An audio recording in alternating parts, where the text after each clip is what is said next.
всичко в мене да благославя святото му име. Благославяй Господа, душе моя, и не забравяй всичките му благодеяния. Той е, който прощава всичките ти беззакония, като изцелява всичките ти болести, който изкупва от рова живота ти, който те увенчава с милост и милосърдие, който насища с блага живота ти, извършва правда и правосъдие за всички угнетявания.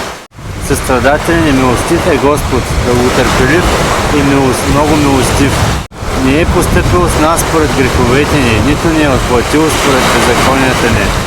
Защото колкото са високи небесата, толкова е голяма милостта му към онези, които му се боят. Колко е далеч от изтокът от запада, толкова е отдалечили от нас престъпленията ни. Както баща жали децата си, така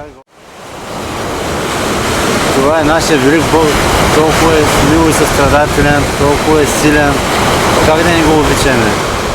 Обичам Те, Господи!